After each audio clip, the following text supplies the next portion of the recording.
안녕하세요. 사회통합 프로그램 사전평가 7강 시간입니다. 자, 7번째 강의도 6번째 강의와 마찬가지로 한국 문화의 유형 함께 살펴볼 건데요. 이번 시간에는 한국의 예절 그리고 가족 또 한국 사람들이 현대 어떤 문화 생활을 하고 있는지 함께 살펴보도록 하겠습니다. 여러분들 아시는 것처럼 한국은 예절 문화가 굉장히 발달해 있죠. 그래서 인사말도 다양하고 식사 예절도 좀 까다롭고, 까다롭다라는 건 어렵다 이런 뜻이에요. 또 공공 예절도 많이 발달해 있습니다. 공공 예절은 뭐 모든 나라가 함께 다 거의 비슷해요. 이렇게 하면 나빠요, 하지 마세요, 이런 것들이죠. 한번 살펴보면 안녕하세요, 처음 뵙겠습니다, 만나서 반갑습니다, 이런 인사들, 처음 만났을 때 하는 인사들이 있고요. 자, 빨간색을 한번 써볼까요? 헤어질 때 안녕히 계세요, 안녕히 가세요, 뭐 다 쓰는 표현이죠. 안녕히 계세요라는 표현은 아마 영어로 번역하기 힘들 거예요. 안녕히 가세요는 뭐 goodbye, see you, 그런데 안녕히 계세요는 stay good, be good, 뭐 good well 이런 표현을 써야 되는데 굳이 쓸까요? 또 계시다라는 존댓말도 쓰고 있죠. 미안합니다, 감사합니다, 이런 표현도 쓰고요. 자, 그래서 인사 표현은 뭐 거의 비슷한데 식사 예절, 저희는 들지 않아요. 밥그릇, 국그릇을 들지 않고 숟가락, 젓가락으로 먹죠. 그래서 아시아의 많은 국가들이 숟가락을 쓰지 않는 국가들이 많아요. 일본만 해도 젓가락으로만 밥을 먹죠. 요즘은 뭐 일본에 가보면 숟가락도 주기도 합니다만 다 그리고 들고 먹죠.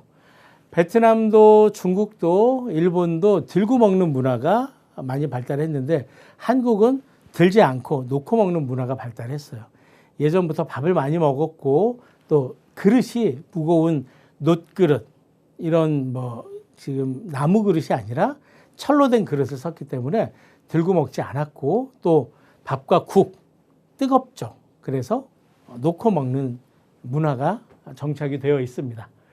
뭐 들고 먹는 게 더 낫다, 놓고 먹는 게 더 낫다, 이건 의미 없어요. 그런 말을 하는 건 좀 무례하고 언어가 아니라 저쪽 상대방 나라 문화를 존중하지 않는 거니까 좋다 나쁘다는 없어요.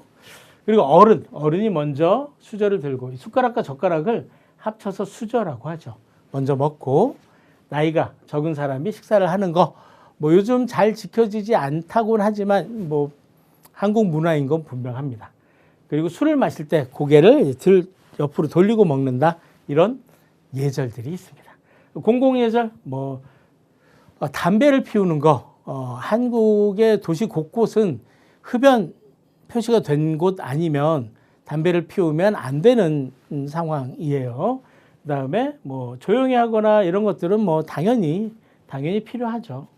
모든 나라에서 지켜야 되는 부분이고, 싱가포르 같은 국가에서는 지하철에서 물을 마시거나 뭐 껌을 씹는 거, 이게 안 된다고 저는 알고 있어요.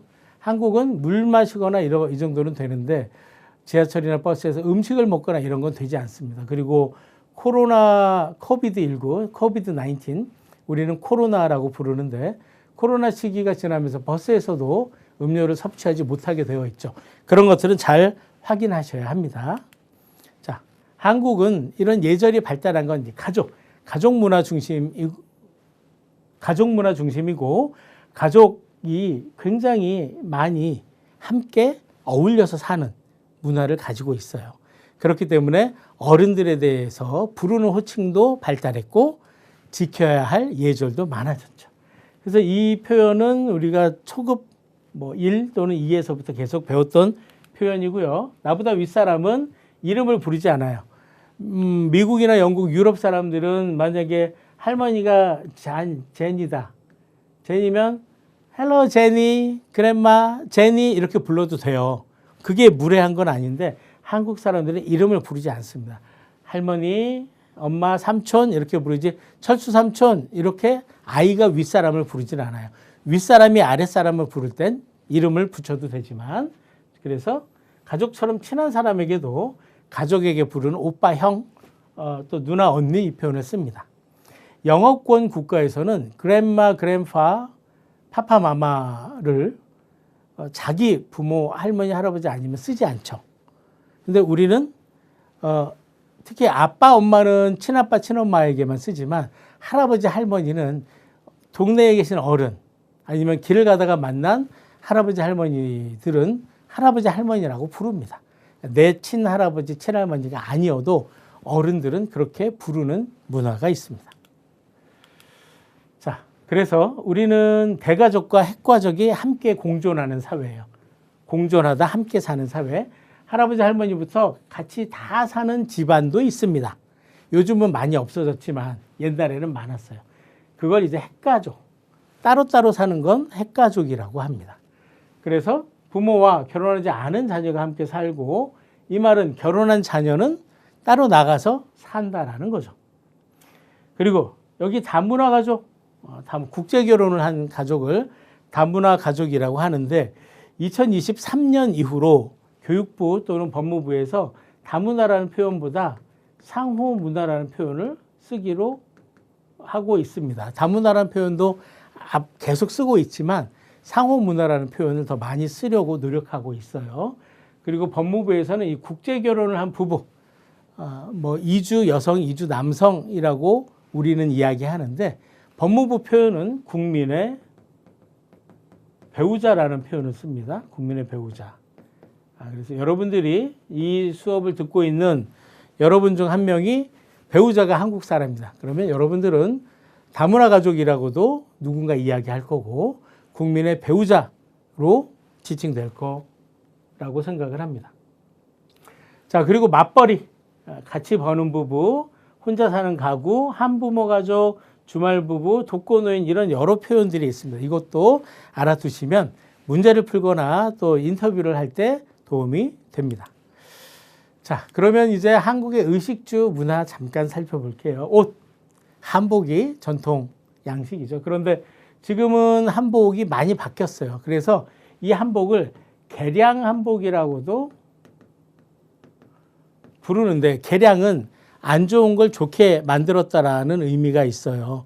근데 한복이 안 좋은 게 아니잖아요. 그래서 개량이라는 말을 쓰지 않고 생활이라는 말을 요즘 씁니다. 생활한복. 생활한복 아주 편리하게 한복이 좀 정장 같은 거예요. 예의를 갖춰서 입으면 되게 불편한 느낌이 없지 않아요. 왜 그렇잖아요. 양복도 딱 갖춰 입으면 자세도 올바르고 불편해지죠. 그래서 한복도 그런 부분이 있습니다. 그런데 현대식 한복은 더 편하고 세련되게 만들고 있어요. 자, 그런 부분도 확인해 주시면 고맙겠습니다. 음식.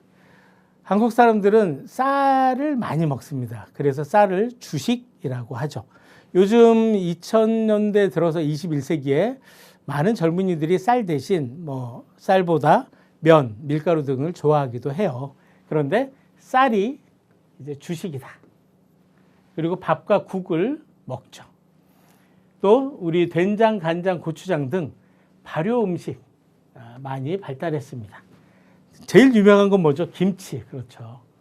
한국의 음식이 이제 세계 속으로 퍼져나가고 있습니다. 이 부분도 재밌는 것들 많으니까 한번 확인해 주세요.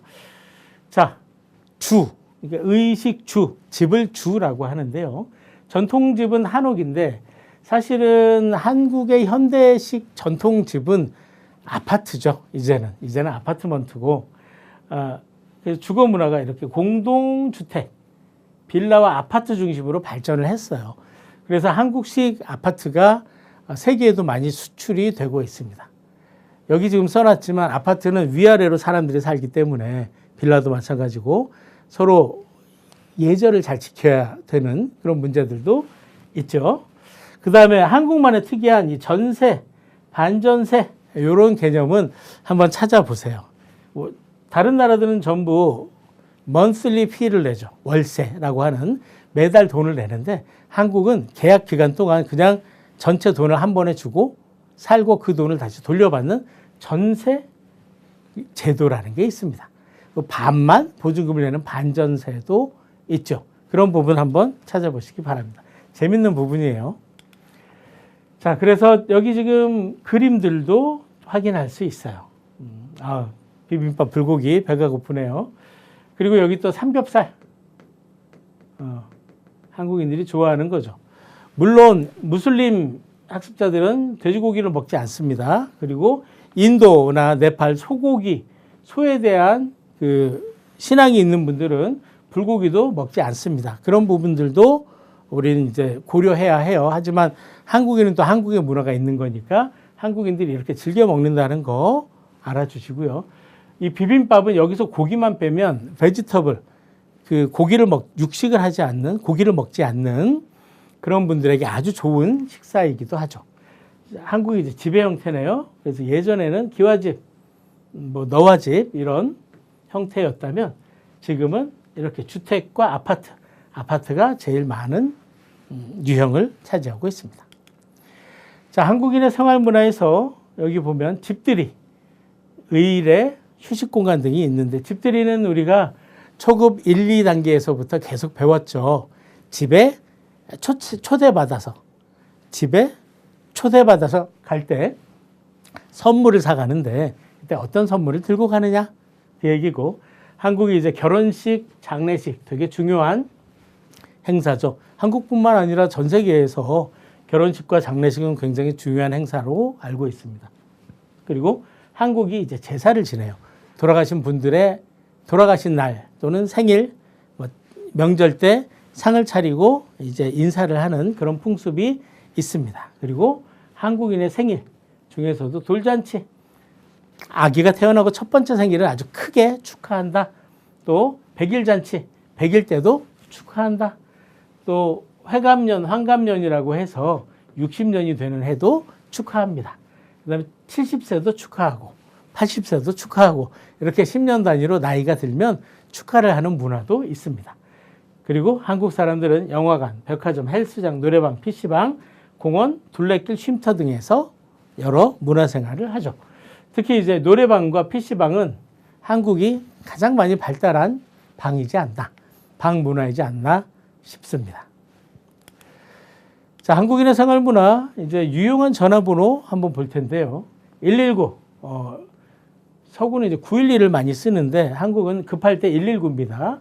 112는 경찰서, 110은 민원 상담, 그리고 여러분들 잊어버리면 안 되는 1345 외국인 종합 안내, 무엇이든지 물어봐도 돼요. 해당 언어로 통번역도 해줍니다. 그리고 여러 가지 스마트폰 앱도 있습니다. 특히 우리가 가장 많이 쓰는 건 배달 앱이죠. 배달, 음식 시켜 먹어야 되니까 가장 쓰면 안 되는 앱은 구해줘 앱이죠. 무슨 말인지 알겠죠? 중요한 앱인데 저걸 쓸 상황이 생기면 안 되잖아요. 구해줘 앱 쓰면 안 돼요.